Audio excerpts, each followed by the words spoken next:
Oke, assalamualaikum warahmatullahi wabarakatuh. Berjumpa lagi dengan saya ya. Kali ini saya biasalah sedang di pinggir kali ya teman-teman ya. Kemarin teman-teman menanyakan, Mas kenapa nggak upload video lagi? Mas, ada apa dengan Mas Irin? Kok nggak upload video?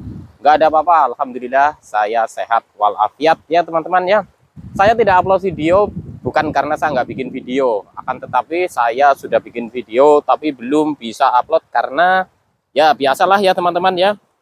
Itu kendala sinyal. Jadi saya di kampung ini tidak ada wifi ya teman-teman ya. Jadinya ya biasalah. Saya nunggu nanti kalau pas ada wifi saja uploadnya ya. Tapi intinya saya masih tetap semangat untuk memotivasi teman-teman. Jadi teman-teman juga harus semangat ya dalam menjalani proses pemulihan dari gangguan asam lambung yang disertai dengan kecemasan ya. Nah ini teman-teman ya. Saya itu sedang nemenin ponakan saya tuh lagi njala ikan. Ya, ikan kecil-kecil ya teman-teman, yaitu kalau digoreng itu ikan kali seperti ini, wah mantap sekali ya teman-teman ya. Tapi untuk teman-teman yang masih sensitif ya, untuk makanan-makanan yang digoreng-goreng itu ya sebaiknya dikurangi dulu ya teman-teman ya. Biasanya kalau masih sensitif, makan yang digoreng-goreng itu sensasinya muncul lagi ya teman-teman ya. Nanti kalau muncul lagi teman-teman cemas lagi ya, dan dari situlah nanti teman-teman itu muter terus gitu ya. Kembali lagi saya ingatkan ke teman-teman untuk tetap menjaga ya 3P-nya ya secara konsisten, karena pemulihan dari gangguan asam lambung ini kan bertahap ya, proses pemulihannya itu sedikit demi sedikit. Jadi tetap jaga 3P-nya secara konsisten. Insya Allah nanti kalau teman-teman itu sudah konsisten ya, nanti sedikit demi sedikit pasti akan ada perubahan. Perubahannya itu memang tidak terasa ya teman-teman ya, tahu-tahu nanti sensasi yang seperti ini sudah mulai hilang, sensasi yang seperti itu mulai hilang gitu ya, tanpa disadari ya teman-teman ya. Terus ada juga kemarin yang menanyakan ke saya, Mas saya sudah menjalankan apa yang disarankan 3P, saya jalan terus tapi kenapa masih ada sensasinya?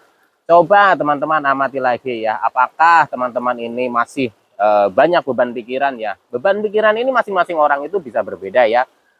Bahkan ketika kita tidak punya masalah, kita tidak punya sesuatu yang menjadi pikiran, sensasi ini yang kita pikirkan setiap hari itu bisa menjadikan kita semakin cemas, karena kita membayangkan yang enggak ya, membayangkan sesuatu yang sifatnya itu bahaya, sifatnya itu penyakit berat ya, terus nanti gimana, nanti bagaimana, nah itu ya, terus pokoknya berpikiran seperti itu terus. Nah akhirnya pikiran kita itu terbebani ya teman-teman.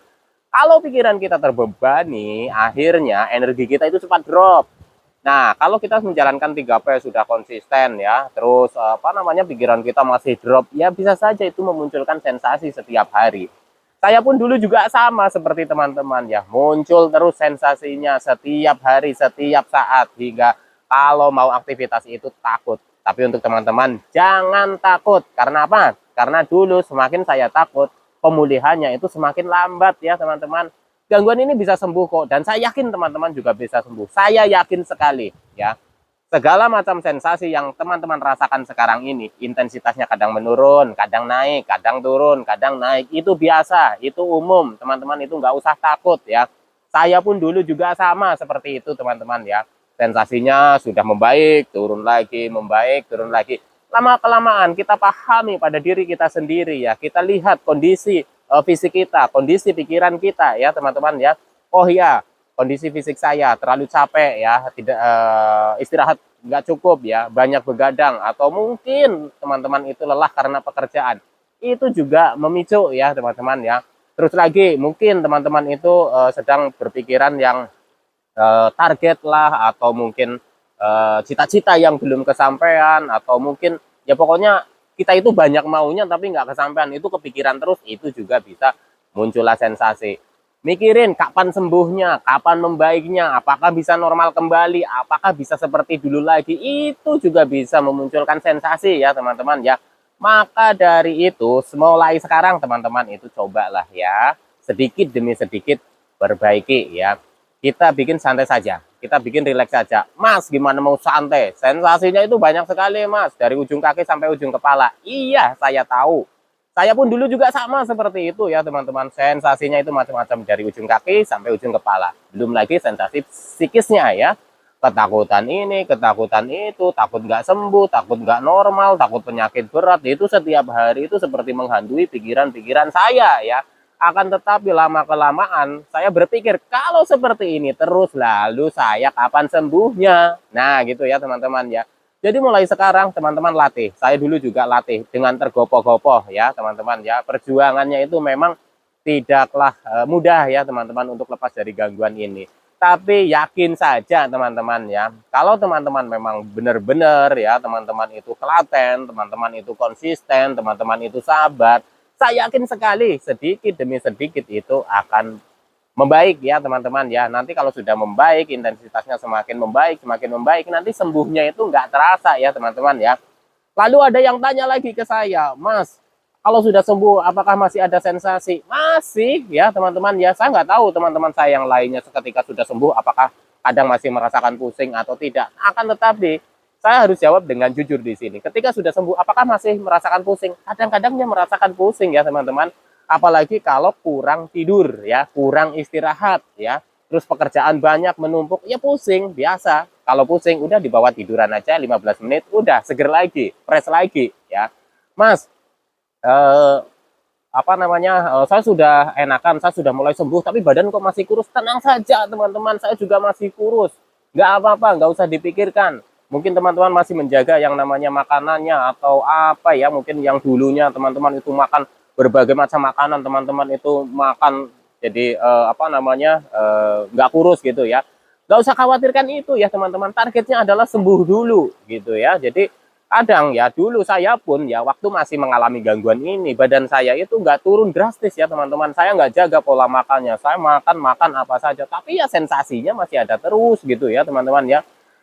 Jadi orang yang mengalami gangguan ini ya nggak kurus, nggak gemuk juga, kalau memang mengalami gangguan asam lambung yang disertai dengan kecemasan ya sensasinya itu muncul gitu ya teman-teman ya.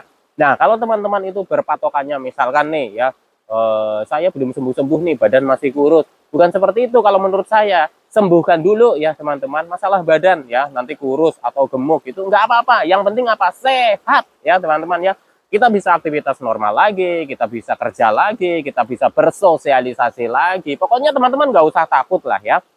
Teman-teman akan sembuh kok ya. Karena memang gangguan ini itu nggak berbahaya teman-teman ya. Cuma memang mengganggu ya, mengganggu produktivitas kita dalam bekerja ya, produktivitas kita dalam mungkin teman-teman itu sedang menggapai karir gitu ya, pekerjaan jadi terganggu dan lain-lain. Pokoknya ya memang gangguan ini cukup mengganggu lah ya teman-teman, tapi nggak berbahaya ya. Kalau teman-teman dengar nih, Mas kemarin saya dengar katanya ada yang meninggal karena asam lambung, teman-teman nggak usah langsung percaya seperti itu, bener atau enggak ya. Biasanya memang ada hal seperti itu, ada kabar seperti itu, teman-teman sudah panik dulu ya, teman-teman cemas dulu, dada jadi terasa sesak ya, napas itu terasa berat gitu ya, terus kepikiran, terus jadi pusing, keliengan, badan itu lemes ya. Saya pun dulu juga sama seperti itu ya teman-teman. Tapi semakin teman-teman pahami ya, gangguan asam lambung yang disertai dengan kecemasan ini nggak bahaya ya teman-teman. Bahaya itu kalau teman-teman itu nggak mau makan, itu bahaya ya. 1 hari, 2 hari, 3 hari, 4 hari, 5 hari nggak makan, itu bahaya ya. Kalau mikir bahaya, orang digigit digigit tikus saja bahaya teman-teman ya kalau mikirnya seperti itu. Tapi teman-teman nggak usah mikirnya yang semua itu dihubung-hubungkan dengan wah ini bahaya, ini bisa menyebabkan kematian gitu. Teman-teman nggak usah berpikir seperti itu. Kalau teman-teman itu memikirkan kematian, itu teman-teman energinya habis untuk mikirin itu. Padahal tinggal kita jalani saja. Semua itu sudah diatur ya teman-teman ya. Kita fokus saja kepada penyembuhan ya. Kita terapkan, kita perbaiki 3P secara konsisten ya. Insya Allah nanti akan membuahkan hasil ya teman-teman ya. Nggak tahu itu sudah hasil atau belum jaringnya. Uli akeh. Nah teman-teman ya, nanti digoreng ya teman-teman ya. Kalau sore-sore begini ya enaknya di pinggir kali. Saya juga belum mandi ya. Jadi nanti mandi tinggal jalan-jalan sama anak-anak. Mohon dimaklumi ya teman-teman kalau saya telat upload videonya. Saya nggak kenapa-napa ya, tetap saya masih semangat kok untuk memotivasi teman-teman. Karena saya dulu juga ada di seperti teman-teman ya, teman-teman di fase yang masih banyak sensasinya, kebingungan ini itu dan sebagainya. Tidak pernah mempercayai bahwa saya terkena gangguan asam lambung. Yang saya percayai saya terkena penyakit lain. Kemungkinan diagnosa dokter itu salah. Itu yang selalu dalam pikiran saya ya teman-teman ya.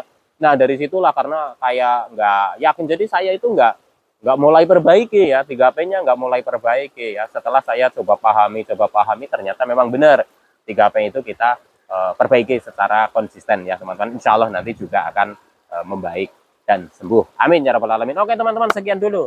Ponakan saya udah turun ke sana, saya mau ikut ke sana ya. Salam sehat dan rohani. Wassalamualaikum warahmatullahi wabarakatuh.